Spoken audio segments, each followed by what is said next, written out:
Welcome to the Vergecast, the flagship podcast of Spec Bumps. I'm your friend David Pierce, and I am once again in the E. Barrett Prettyman Courthouse in Washington, D.C. That's right, folks, I am back at USV Google. This time I'm here for Sundar Pichai, the CEO of Google. His testimony was on Monday, and we learned some fascinating stuff about the Apple deal, about the things that Google wanted to preload onto iOS devices.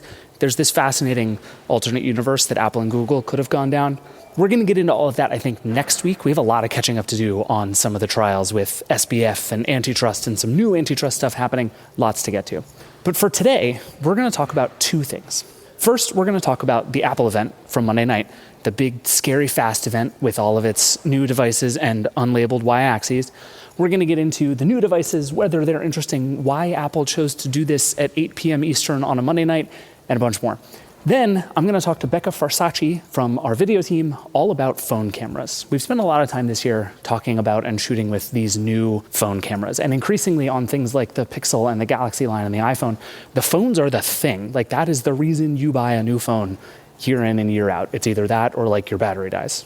So we're going to get into, are phones getting better? Are they getting more different, developing their own taste? Or are we getting kind of to a platonic ideal of smartphone photos? It's a super fun conversation. It goes like all over the place, but it's a good time. All that is coming up in just a minute, but I just found the cafeteria in this courthouse after like a lot of days of being here, and that means I actually get to have lunch during the trial. This is very exciting for me. I'm gonna go make that happen. This is the Vergecast. We'll see you in a sec. Welcome back. All right, they let me out of the courtroom. It was very exciting. I don't have a cold anymore. Let's get to it. Good evening, and welcome to Apple Park.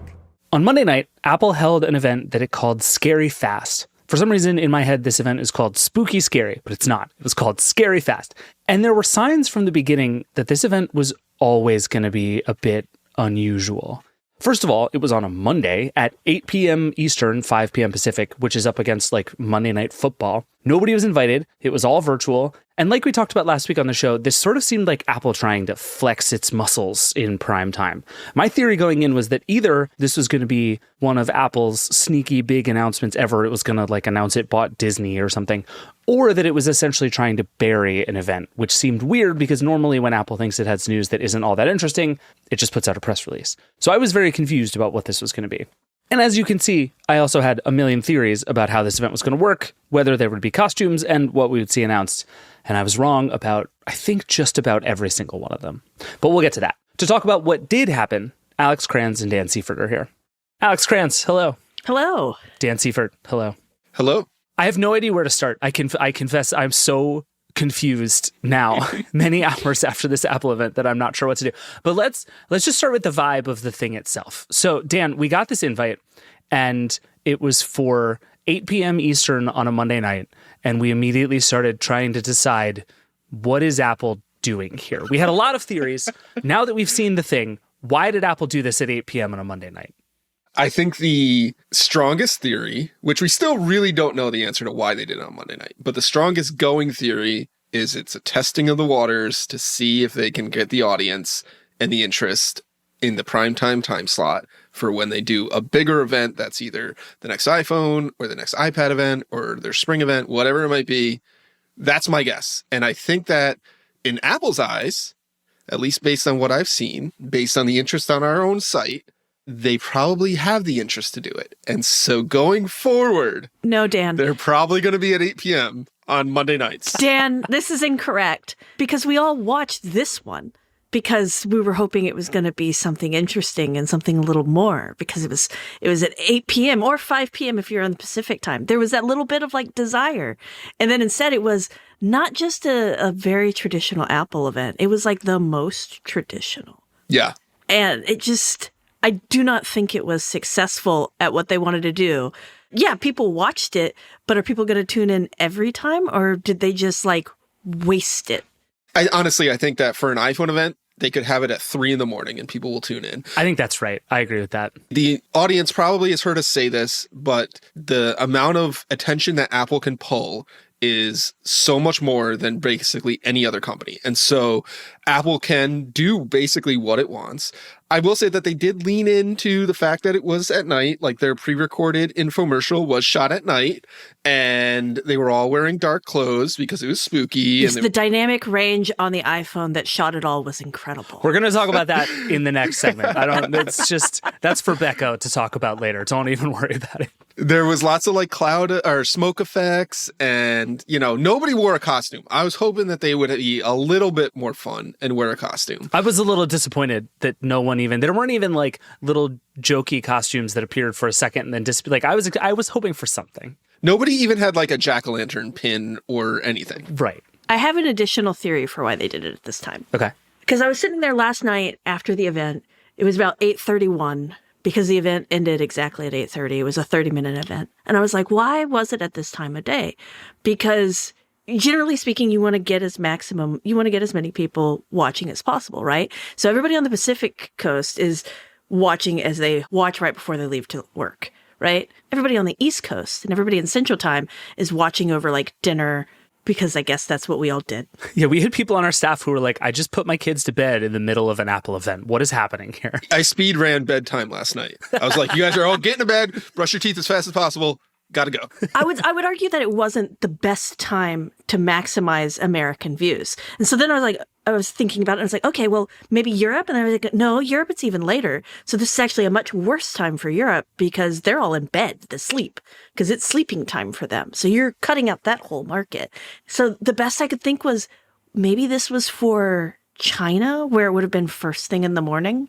Would have been 7, 8 o'clock, where we're currently having a massive debate with the country about processors and who builds those processors.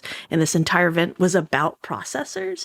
So I was like, is there something there? Or was it really just, we want to see if Americans will tune in as they're putting their kids to bed the day before Halloween? In which case, I feel like that was a weird bet to me. I could see the China argument more for an iPhone event.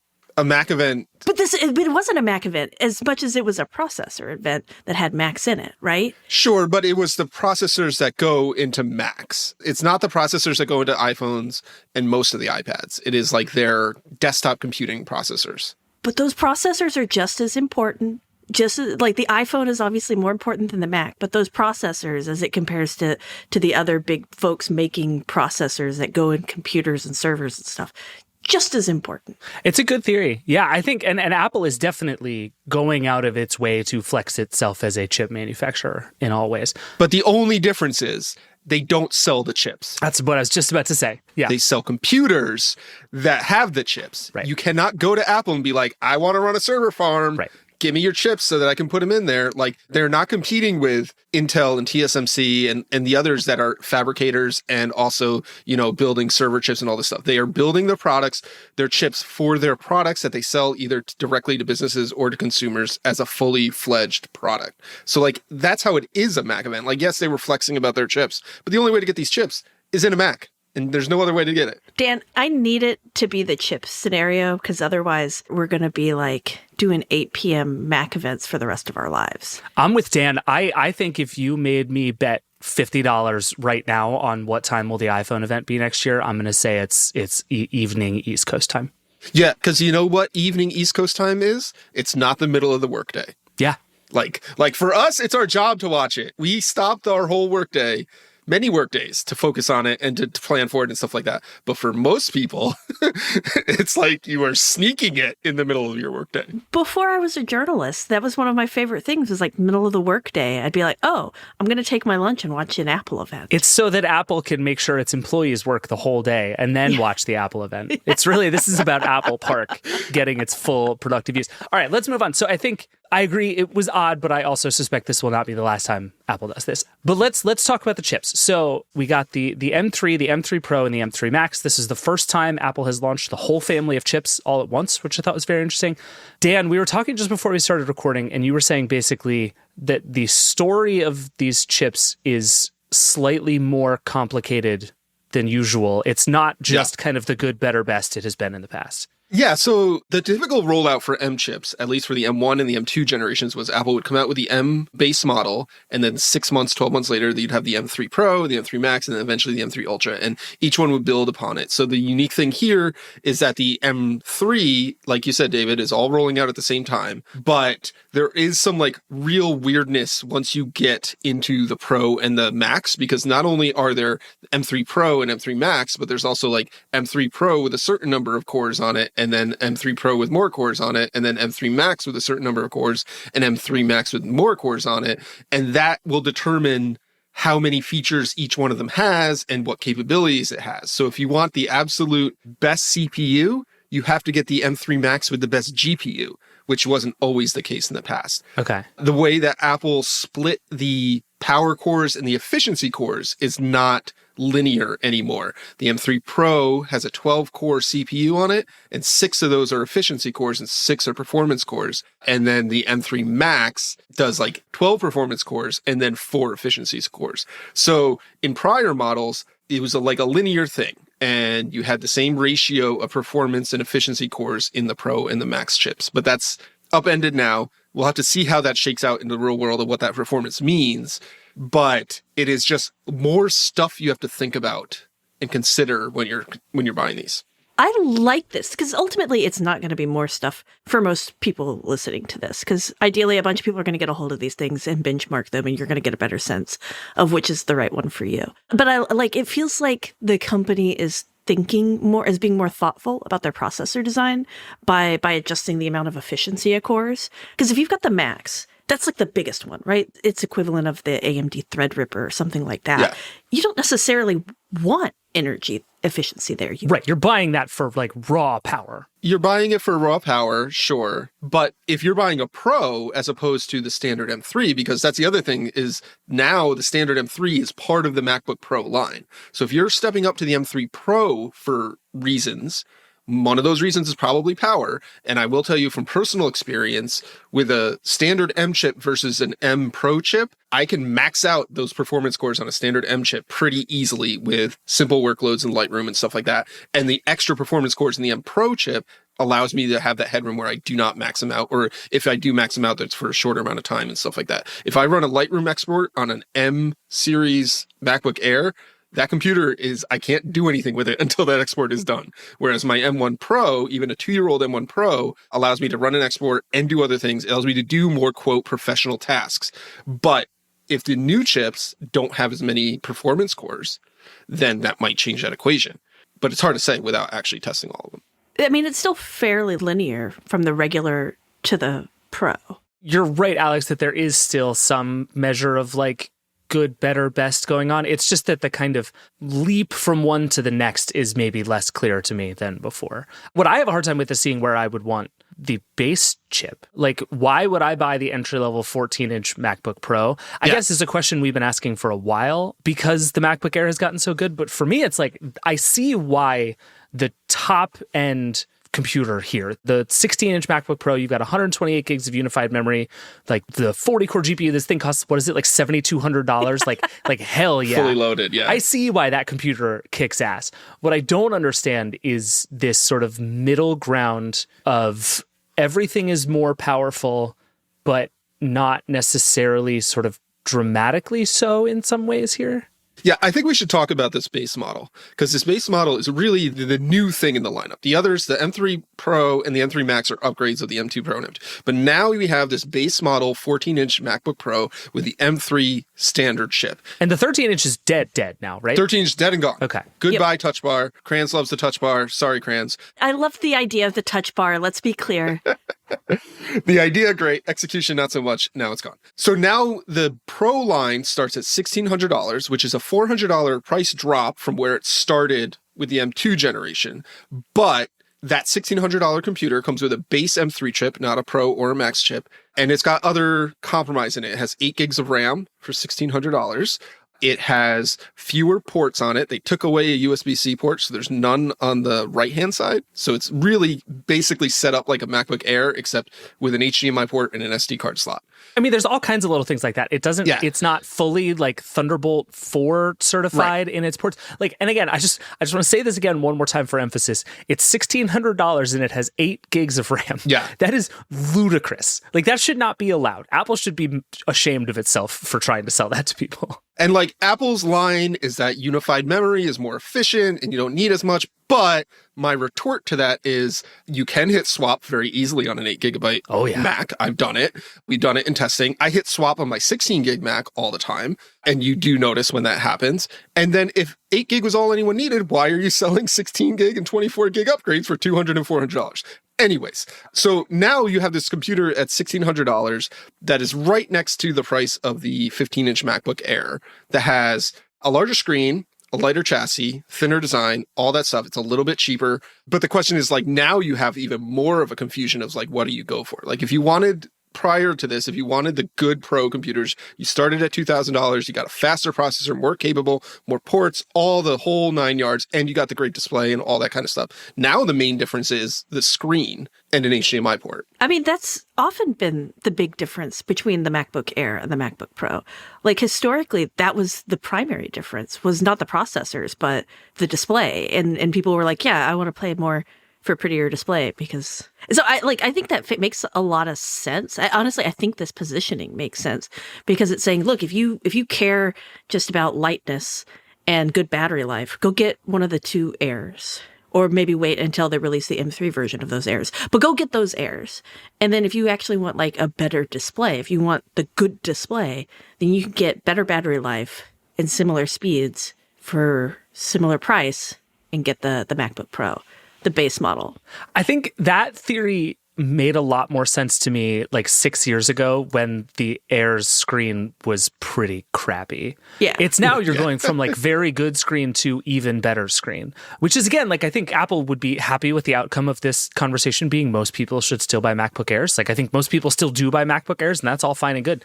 To me, it's just like the MacBook Pro is sort of inexorably moving towards being the Mac Pro. I think that it's just going to get higher and higher and higher end. But Apple cannot let go of this idea that they're like, we have to have one that is under $2,000. Yeah. And it's like, just don't. Just get rid of it. It's the Air. It's fine. The theory for the longest time was that they kept around that stupid 13-inch MacBook Pro because this is, quote, a theory that businesses will only buy a computer if it has Pro in its name and they don't actually care about the specs or whatever. And so they want the cheapest one that has Pro in the name. And so now the cheapest one with Pro in the name is $1,600. It's up from $1,300 on the 13-inch model.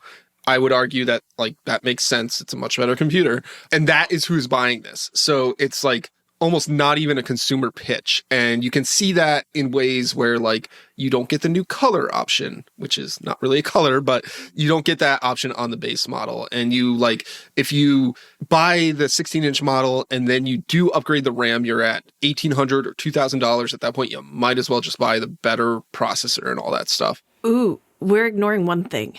The Airs all come base 256 gigabytes of storage. The Pro comes base 512. That's a fair point. Sure, but the Airs start at $1,100. Yeah, but so they basically spend the same amount to boost the storage. Not quite. You don't get there. You get close to it, but it's still cheaper. You get close enough that you're like, ooh, if I spend $100 more, I get a prettier display too, kind of deal. You get a smaller display, and I would argue that that customer that really cares that much or is looking at a 15-inch MacBook Air is looking at that because it has the bigger display, and that actually matters more to them. Then why would we compare it to the 14-inch at all? Because they're in the lineup there. This is modern Apple, where it'll always be where you're at one point, and you're like, well, if I just spend a little bit more, I get more. Oh, now that I'm here, I'm at 1,600. Well, shoot, I really should get that 16 gigs of RAM because I'm spending almost $2,000 for this computer already. I want it to last a few years and stuff like that. Oh, now I'm at $1,800. This is how you you rationalize every single step, and every single step, the profit margins are bigger. And so like, this is modern Apple, and this is how it goes with everything. Okay. We talked about the 8 gigabytes of RAM, and that's very offensive. I do want to talk, like, I'm still just thinking about that 256 gigabytes of storage minimum on the Air. That's That feels as bad as 8 gigabytes. I don't think that's as big of a problem as some of these other constraints on the Pros. For one, the Air, if you think about how people use computers these days, they are living in a browser. Most of their life lives in the clouds. This is spoken like a man who doesn't hoard his data. I hoard data. My computer has a terabyte drive. I've got 7 terabytes of drive plugged into it. Do not talk to me about hoarding data. I pay an inordinate amount of fees for cloud storage in the terabytes of range. But if I think about like a typical consumer buying the MacBook Air, a student or someone who's just looking for a home computer or whatever, most of their life is living in the cloud. They are living in a browser and things like that. They aren't storing a lot of stuff directly on their drive. They don't even know what files are. Exactly. So I don't think that's a problem on the Airs. When the Airs first launched, there was a lot of controversy about the speed of that storage. I don't think that's a problem at that level either. But once you add a Pro to the name, and once you step up to these price brackets, that is where all of these considerations do matter and make differences depending on the workload. If you're buying the Pro computer and you're saying, I'm going to be editing images and video, I want to be a creator, I want to pursue this and stuff like that, you will quickly run into these walls if you stay with the base model. And that's just the reality of it. Yeah, my guess would be that the kind of consistent choice for a lot of people here is going to be the 14-inch, either Pro or Max, depending on the person. But like the 16 just feels like it's so much bigger and more expensive that you're going to lose some people. It's also just a big machine. Like it's heavy. Big computer. Yeah, you're pushing almost 5 pounds with that. Yeah, but I think as the like, creator tool for people with expendable income, the 14-inch with the Pro and the Max, if it benchmarks the way we probably expect it to based on all of Apple's unlabeled graphs that say it's faster. Did you see the one where it was just like image processing 2x? And you're just like, what is that? That's nothing. You just said image processing 2x. Like that's, and with a swoopy line. They did have labels for the graphs, but it's very, very small and like just a shade lighter than the background. The y-axis is relative performance. It said relative performance. That's nothing. Just don't even put words there. Just draw lines floating out in space. Look, I used to do this too. I would make charts and I'd just be like, people don't care about the actual speed. They just want to see a big number. And I got yelled at a lot for it. But I just think the M3 Pro, I just spec'd this out while we were talking here, and you can get the 14-inch MacBook Pro with an M3 Pro, 18 gigs of unified memory, 512 gigs of storage, blah, blah, blah, $2,000 on the dot.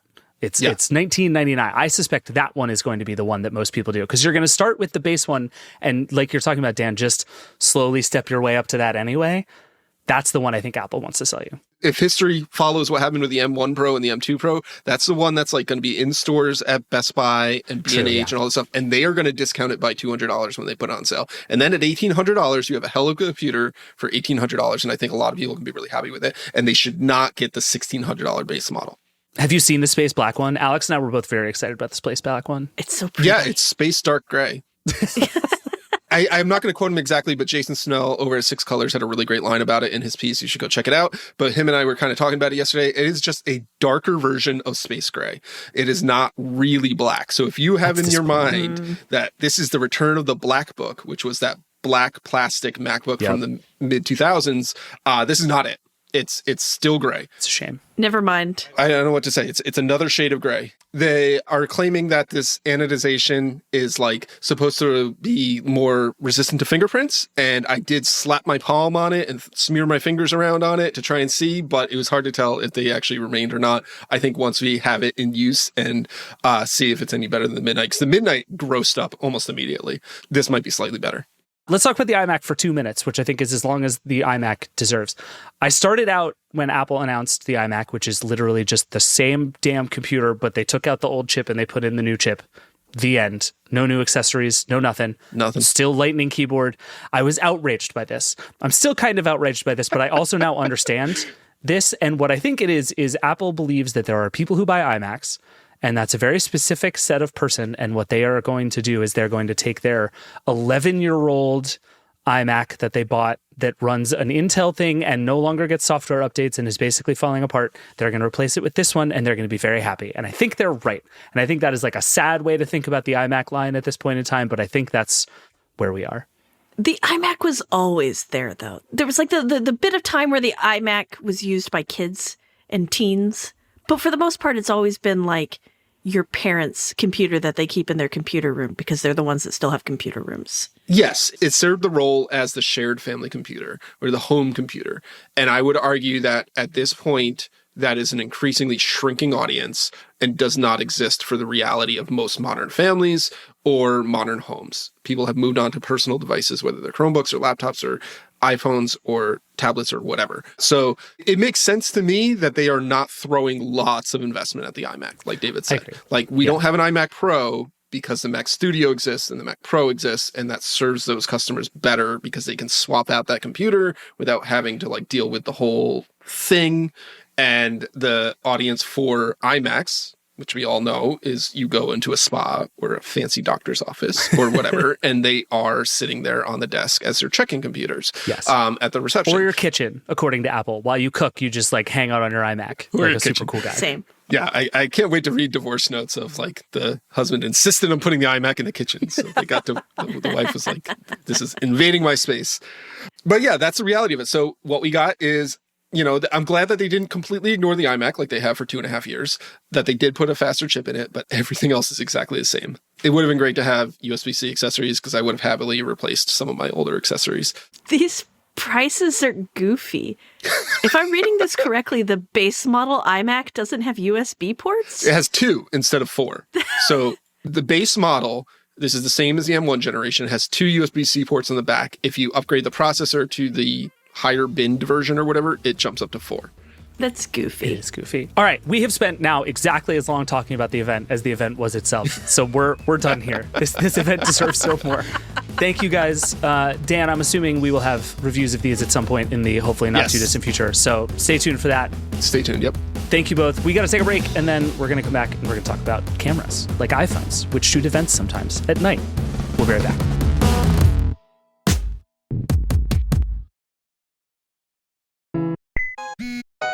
We're back.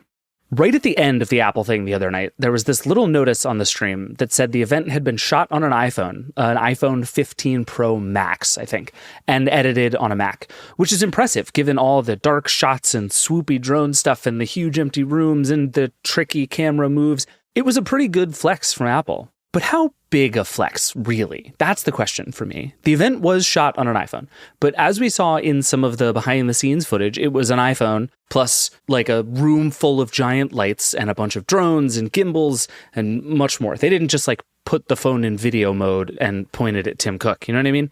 And I don't mean that as a dig. That's not how anyone ever shoots anything professional. And this is still really cool. And actually, one of the things I thought was interesting was one of the folks who produced the event said that it was remarkable how not different it was to use the iPhone. Here's a clip from the behind-the-scenes shot.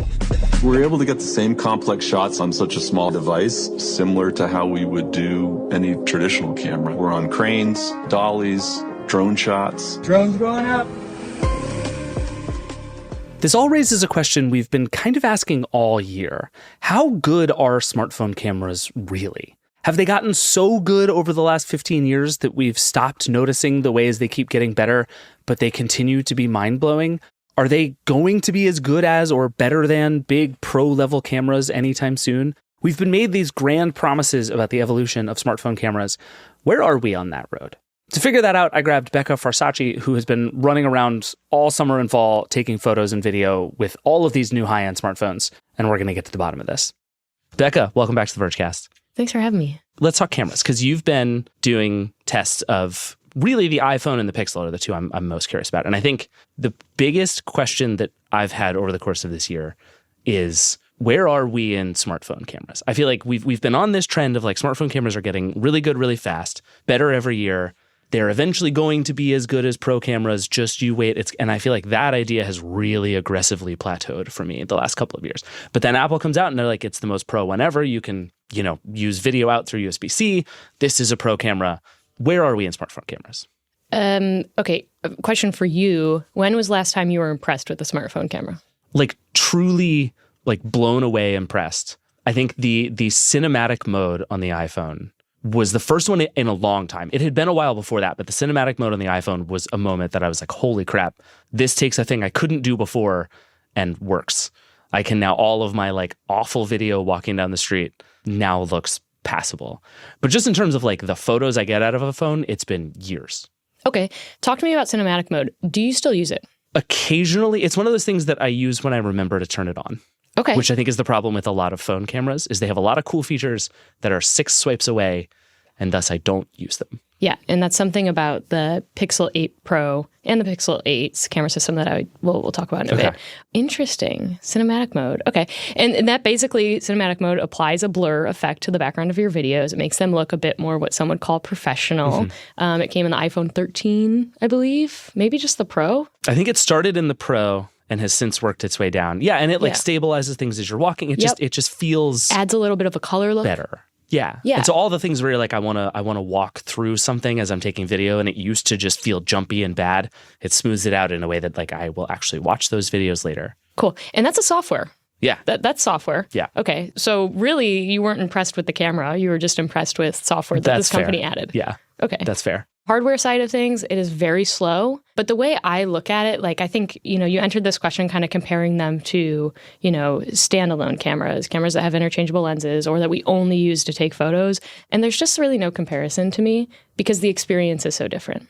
Okay. Like when I pick up a smartphone to take a photo, like it feels like I'm picking up a brick and I'm pointing it at someone and they know the etiquette, they know what to do. But when I pick up like a camera that's made to take photos, it feels different. I feel like my purpose is to only take photos and the person who's standing in front of me all of a sudden is a lot more nervous. And so they're two like very different things. So now, if we talk about just phones and their cameras, do we think that they are progressing meaningfully? Maybe like every 3 years. Okay. Every 3 years, I feel like if you look at like the iPhone 12 and you compare it to the 15, there is a big difference in quality. And That's fair. I would know because I use an iPhone 12. Nice.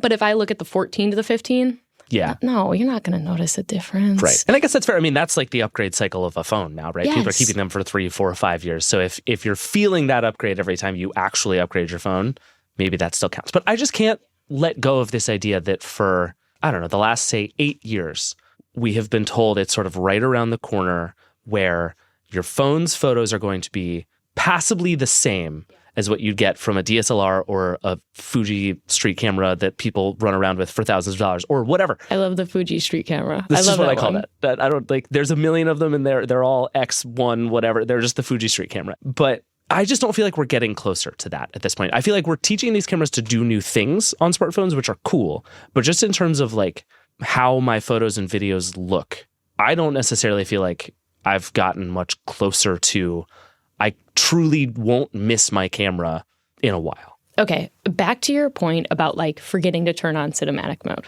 There are settings. Let's talk about the iPhone for a moment, because I do think the iPhone 15 Pro's camera comes close in some ways to some standalone cameras. But you have to be willing to click some buttons. Okay. And I don't think you're going to be that person. And I don't think phones are like, I don't think they're trying to have you pick it up and like take the photo that maybe you imagine that a standalone camera takes. Right. You have to like go in and tune some things, right? Which again goes back to your point about like the object itself. Like you just have all that stuff one thumb movement away when you pick up a big camera in a way that on your phone it's actually like buried in settings menus. Yeah, buried in settings and also not one thumb. Yeah. My God. I mean, these things are huge. Like I got tiny hands and reaching across the screen sucks and I'm less likely to push buttons that are across the screen. So let's make them small. Okay, so like what do you do on the 15 Pro to get there? Oh, I'm so excited. Let me tell you about it. Please. So there is like a 48 megapixel mode, right? Mm-hmm. And you can turn that on and you can take a photo. Like I find faces, it's going to find faces. It's like it loves faces. Yep. And if you are, say, like 5 feet away from somebody and then the background is like far beyond them, you'll actually start to get some depth. Like some like natural depth because the sensors are actually getting bigger and the lenses are bigger and, like real camera things are starting to happen. And so much of that is physics. Like you need space for those things. Real physics. Yeah. Can I explain it well? Some days. I know big sensors, good. Big sensor, good. Bigger lenses, good. Got that. Sometimes more megapixels, fine. Yeah. But yeah, you're starting to get like some real depth. I especially notice it if I turn on like, raw photos, 48 megapixels, blah, blah, blah. And I flip the camera around and I take a photo of myself with the main camera. Like that distance from like, I don't know, maybe that's 2 feet on me, that like I'm going to actually see depth. And you can compare that to like, some of the lower end Sony cameras. Okay. And it's like not terribly far off, something that has like a smaller sensor, like an APS-C sensor, like it's looking pretty good. And the colors are really nice. I mean, Apple has always kind of had really great color science. Yeah. And so it's just like, for me, I love like a little bit more blue. And so like denim, oh my God, the way it reproduces denim, I'm just like, wow, I'm going to wear this denim jacket every day. So, all right, well, what else? I feel like, to me, the thing on the 15 that has actually been the biggest improvement is the fact that you can now do portrait after, which goes back to your point of like, I don't have to remember the thing anymore. I can just take the picture and figure out what to do with it later, which is a weird, like we like to talk about what is a photo. There's like a weird philosophical question behind all that. But just like leaving that aside, it's nice that I don't have to sit there and go, oh, I have 2 seconds to get this like cute photo of my dog doing a funny thing.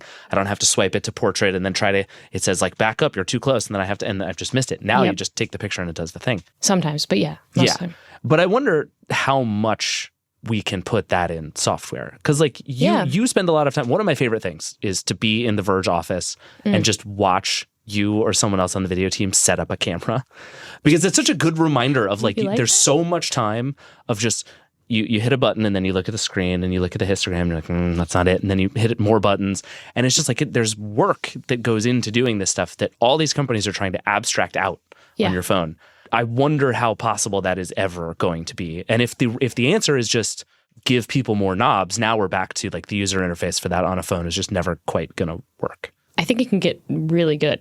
It can get really good. And I see a world where, the iPhone starts suggesting more like try portrait mode on this. Mm-hmm. So it's like even more like you're not thinking about it. I mean, Google has proven time and time again with their camera systems that like software can do a lot. True. And there's an amazing amount you can do in post. Oh my God, an amazing amount if you feel like digging and then also manipulating images. But I do want to, flat out, software can do a lot. I don't know where we're headed. I don't have an answer for like, oh yeah, in 10 years, like all of our photos are going to have this great blur and it's going to look more natural and the cutout's going to be better. I don't know. That's what I love about my job is that like I get a new product and I get to be like, oh, did this happen this year? But back to like the what is a photo? Like, I love this question. I love thinking about it. I think about it a lot. I don't think phones like really take photos anymore. I mean, they take photos, but like they're manipulating so much of the color. They're like, and then now you can like change anything you want. Like you can take a photo on iPhone and put it in Google Photos and change everything. So like these to me aren't like, let's stop like asking ourselves like, what is a photo? Like, first of all, I will never stop asking that question. Go ahead, keep asking, and I'll fire me if I stop asking that question. No, somebody described it to me relatively recently, which I thought was really interesting. Let me hear. What we're doing with our phone cameras now is to photography what like the cameras spinning around on top of the Google Maps mapping things are, where they are fundamentally data collection devices. Yeah. And then you can do all kinds of interesting things with the data. Google uses it to map roads. It uses it to get Street View. It uses it to find places. It uses it for AR and Google Maps, like all this stuff. Technically, what it is capturing is video. Yes. But the point of it is not the video. The point of it is the data inside of the video. And they were like, that's just what our phones are now. They're collecting a bunch of data about their surroundings that you then manipulate to be whatever you want.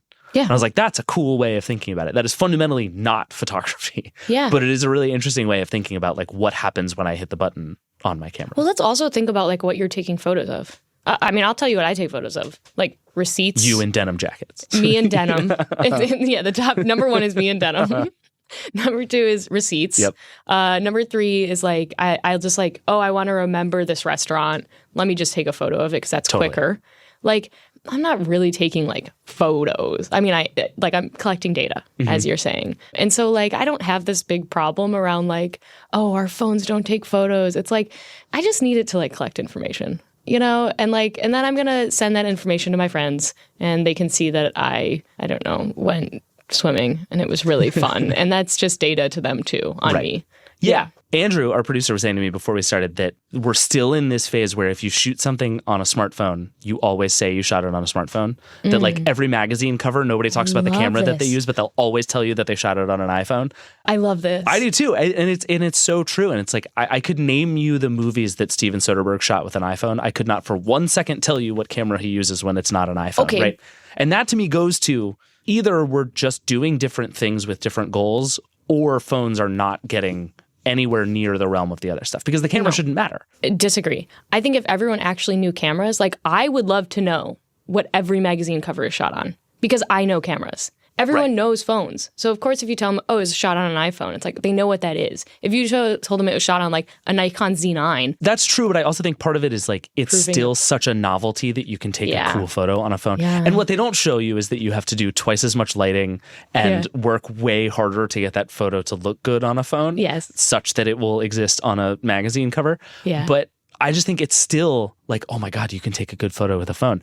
And to me, it's like until we're way past that, where wait, but like, you don't believe that? Are you still at that point where you're shocked that you can take a good photo on a phone? No, but everybody is. You think they are? It's still such a novelty that you can do something cool on a phone. Like, can we pull the audience? Marquez Brownlee started a whole new YouTube channel where he shoots stuff on his phone, and part of the shtick is I'm shooting it on my phone to prove that you can. And it's genius because then he's also just like testing the phone at the same time. Oh, it's great. And the channel's great. So smart. Like he did it all extremely well and very smart. And he just like sits next to cars and films himself doing selfie videos. Yeah. Great job. But we're still at the point where like I can do this on my phone is like mind-blowing to lots of people. Yeah, interesting. I would love to hear from folks if you agree or disagree with that, because I don't know, like I remember Casey Neistat was shooting videos and like, I don't know, on his like Samsung Galaxy S7 or something. Yeah. And like that, I was like, whoa, that's crazy. But that was like 6 years. No, that had to be more than 6 years ago. That had to be like 8 years ago now. So I guess that novelty's like gone to me. Like there's no doubt you can take a good photo on a phone. That's fair. And so then your point of like, are we going to get any better? It's like, yeah, marginally, but like we can already do all the things that we want to do on them. Yeah. So then the bigger question for me that I get a lot is like, why would I buy a standalone camera? Like, I really believe that people think that their phone cameras are good enough. And so then I ask them, like, well, what do you want to do? Like, what do you think a camera can give you that your phone isn't? Right. And it's always experience. And that's like where I base all of my like reviews around is like, what is the experience of holding this thing? What is the experience of using this thing? Like, that's what it is for me, because we can all take a good photo. I even have, I should have brought that. I have the first iPhone, right? Nice. And like the camera on it, I love. It takes good photos. Like, and what does good mean? Okay, they're exposed well enough. Sure. You can see things well enough. Like the color's fine. It's kind of in focus. But the experience is so fun. And like, there's just, so like, phones will get better. But like, I think everyone believes that what they have in their pocket is actually pretty good. But this is my point. You're grading on a curve. We're still grading phones on a curve. Like, it's because they're phones. Like, you're not replacing your professional gear. You still carry 11 Pelican cases every time you want to shoot something. No, I carry one Pelican case and it's got a lot of stickers and it's very cute and we love her. What are you talking about? 11? I don't have enough hands for that. There's like a van that follows Becca around every time you go to shoot something. That's Boy, all I know. I wish. If anyone wants to drive that van, has that van, hit me up. Okay, let's switch gears a little bit just before we have to go. I'm curious about the differences between the iPhone 15 and I guess specifically the iPhone 15 Pro, which is like the camera-iest camera, and the Pixel 8 Pro. And we were talking about this on the show a couple of weeks ago that like we've sort of settled into a place where those two companies, and Samsung to some extent too, have different ideas about photos. Yeah. But everybody had kind of settled into their lane. And it's like we'd gotten to a point where I think you could fairly reliably look at a photo and guess which company made the phone that it captured. You've spent a bunch of time with the Pixel and the iPhone over the last couple of months. Is that still the case? Are they kind of in their own lane about what their photos should look like? I think we are all coming together to the most collective, we think this photo looks good. Interesting. Okay. I really do. We do this fun thing. I do this fun thing, and then I see who will take the bait. But when I'm doing these photo comparisons, I basically start the edit. Here's some like video jargon for you or some background on my process. I start the edit before I even start the script because like I just take so many photos. Like I really take over 1,000 photos. And then I put them all next to each other in the timeline. And I sit there and I watch a blank timeline. Sometimes I put music in just for fun. And I just like watch the slideshow happen. And then I screenshot it and I send it to people. And I'm like, okay, these are 3 different phones. Tell me which one's which. And like I would say one person always takes the bait, and that's Viren, my boss and coworker.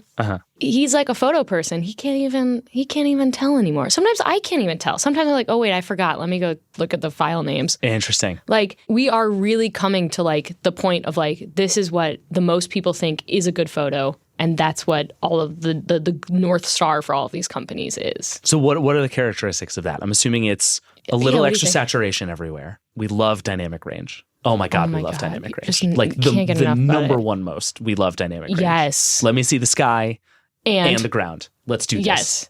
Yes. And the shadows, like the man lurking in the back. Exactly. I want him to. And I would think that everything, you wouldn't want it to be too colorful, but you'd want it to be like 3% extra colorful. I don't know. You tell me, what are you seeing? You know, I think the dynamic range is actually interesting because I think there's like a pendulum, right? And I think companies really swung out on the dynamic range, and it was like all of a sudden everything was not believable, which is funny that like... Yeah, like sometimes things are dark. Yeah. Which phones forgot for a while. Yeah, like I see shadows, and that's okay. And so I think we're like coming back to like more of a middle ground there. I think, you know, white balance is really important. You know, more so there's some like focus things happening. Like people do like a little depth of field. You know, people do want things to be a little out of focus.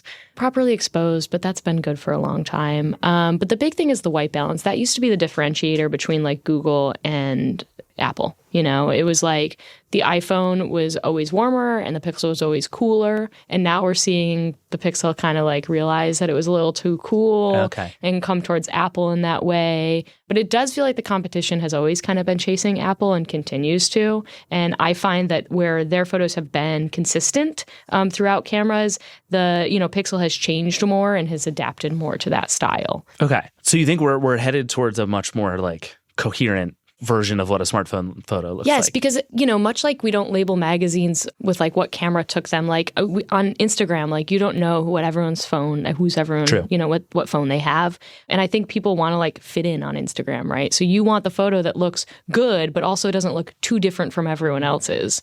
And, you know, maybe if you're an iPhone user, you want to like call out your Android friends, and your Android friends just want to live in peace, all right? They're doing fine. Just leave them alone. Fine, y'all. Shut up. We don't care that we're green. That only affects you. Wow, that's kind of deep, actually. We're going to come back to that another time. It's fine.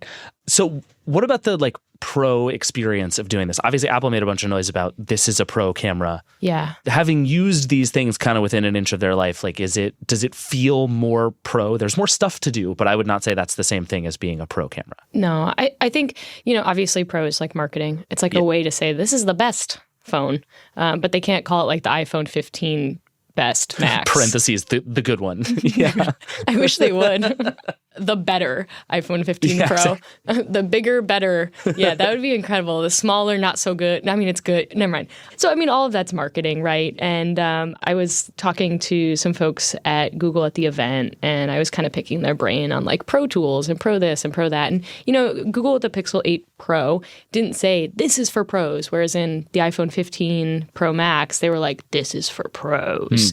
And Google's kind of stance on it was like, you know, if folks who are professional photographers come to the system, they will have tools that they recognize in their professional workflow. And that's cool and that's great. And they're like, and they honestly said to me, but we find that most pros don't. Like, you know, they pick up a phone because they know that it's like the easy thing and they're not trying to work with it. And I haven't spoken to Apple about this, so I don't know where they stand on it.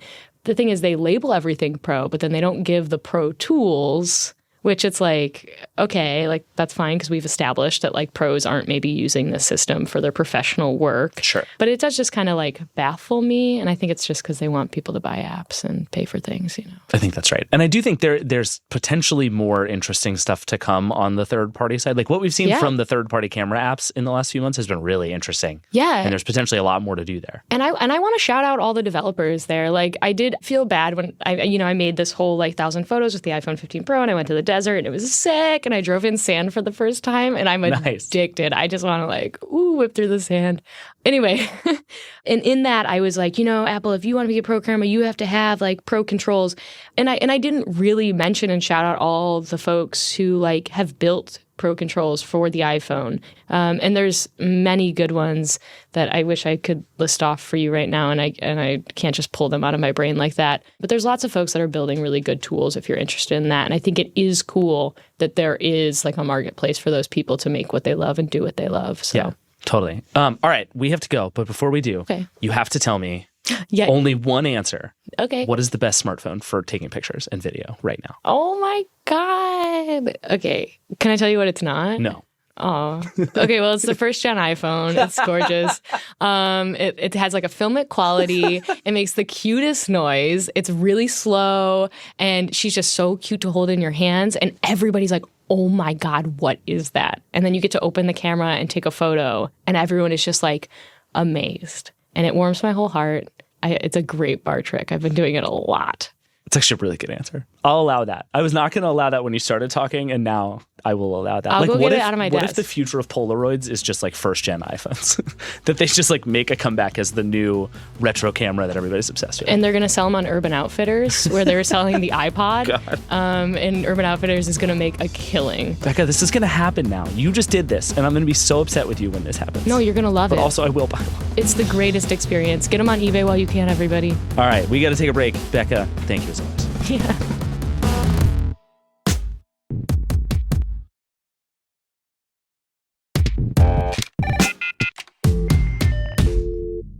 All right, we're back. Let's get to the hotline. As always, the number is 866-VERGE11, and the email is vergecast@theverge.com.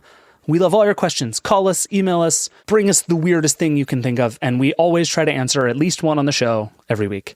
This week, we have a question about VR and AR and XR and mixed reality and all these new things about glasses on your face. So I grabbed Adi Robertson, who knows the space better than anybody.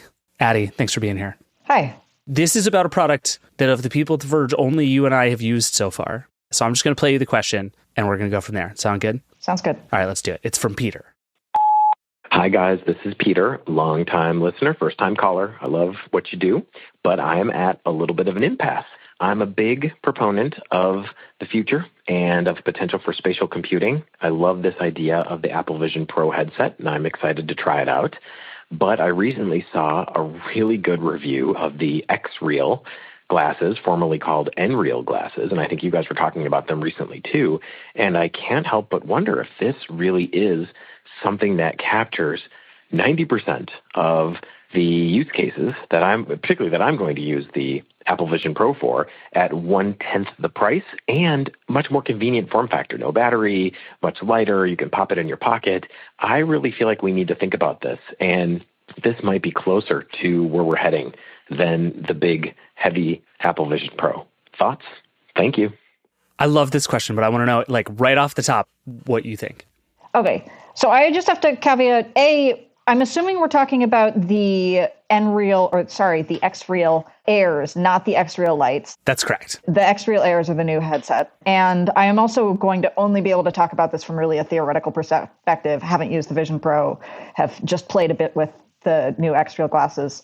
I think it depends on what you see 90% of the use cases as being. That Apple has all of this sort of, you'll be able to do situational things kind of promise going on, that the idea is that it can sense your surroundings to some extent, that it can pin things to your desk or your wall, or it can give the illusion that it has actual virtual objects in your real space. And that is a thing you will not get at all with the new X-Real headset. That is purely, it's like, imagine you stuck a tablet up in front of your face and the tablet was always there. And the tablet was also like slightly transparent, especially in light. Those are the downsides of X-Real. The upsides is that in a lot of ways, I agree with you. You have a thing that is not tied to Apple's ecosystem or to a bunch of XR developers making things, that it's really just you plug it in, you see a screen in front of your face. It's incredibly convenient. B, that you can see everything else. Actually, you're not passing through a video feed, which is just kind of almost inherently going to be lower resolution and an inferior experience to the real world.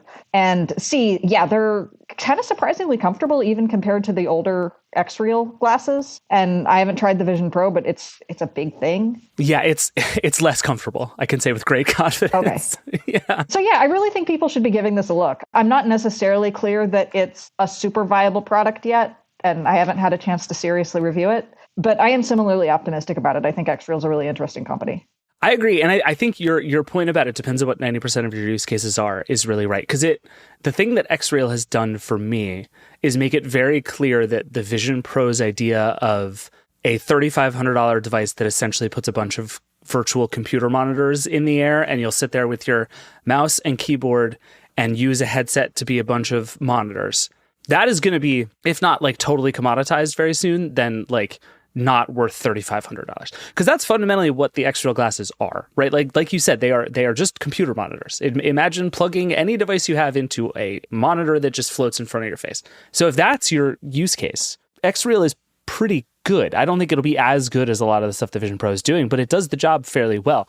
To me, the biggest downside of these glasses so far, and really a lot of these sort of plug and play products, is just the interface. Like holding up my phone while watching something through the X-Real glasses. It's cool because I can just like lean back and watch on a big screen, but I'm still navigating on my phone, which means I'm constantly looking down at my phone and kind of losing the thing. Whereas, you know, the Vision Pro and the Meta stuff has native interactions and it feels like you're in a space as opposed to this much hackier feeling thing that is the glasses. So again, it's a much less elegant system, but if the goal is like, I need more screens in front of my face while I sit at my computer, like X-Real's pretty close. I think it also, a phone is kind of the worst way to interact with it. That's true. I was using it with the Steam Deck, and the Steam Deck is basically just I'm holding a controller and I can see the screen in front of my face now. And so it's just... I did it with the Switch for a while for the same reason, yeah. Pretty much just like using a console. Yeah, and in that case, it's very good. So I think in general, like we're both pretty bullish on this kind of glasses, right? I think, is X-Real even like doing anything sort of unusual, or are they just sort of first in this space? You've been paying attention to these like wacky manufacturers of AR glasses longer than I have. Like, is X-Real doing something special? My sense is that they are just ruthlessly conceptually efficient. Okay. That their first glasses were a bit more in they have cameras and you can play sort of AR games and you can pin things sort of to the floor. And they completely cut that. There's no cameras in the new glasses. It's just a thing that sits there. It doesn't give any illusion of interacting with space. But that also means that they can be really light. They can be, I'm not going to say normal looking, but more normal looking. And they can be comparatively really cheap. And I think that they really have actually just figured out there's a thing maybe we can make people want to do with this, and we're going to deliver the best experience of that we can. Yeah, I said on the show last week that I'm super intrigued by this race between companies like Meta, which are basically saying we're going to take very stylish glasses, start with essentially audio, and then try to figure out how to add more screen stuff to it, and companies like X-Real who are like, we have a screen, it looks kind of silly in comparison to like the Ray-Bans Meta is selling, but it has a screen and we'll figure out how to do the rest of it later. And those two companies are sort of running at each other from opposite directions, and it's going to be interesting to see what happens. And then I think like the Quest and Vision Pro stuff are just like all the way off in a different dimension. And I think it's not impossible that the simpler stuff is going to end up being way more appealing to way more people. I would not bet on that yet, but I don't think that's out of the question. Yeah, I think pass-through has just really inherent limitations. I know that there are cases that it's very good for. There are specific things it's very good for. But as a really casual consumer device, it is not the thing I'm the most bullish on. Yeah, that's fair. So $400 for X-Real glasses. Again, we've only used them a very little bit. Like, strikes me as a lot to spend. They're a little bit of a novelty, but compared to, you know, whatever, $3,500 for the Vision Pro next year, which isn't even shipping yet, I guess it's a good deal.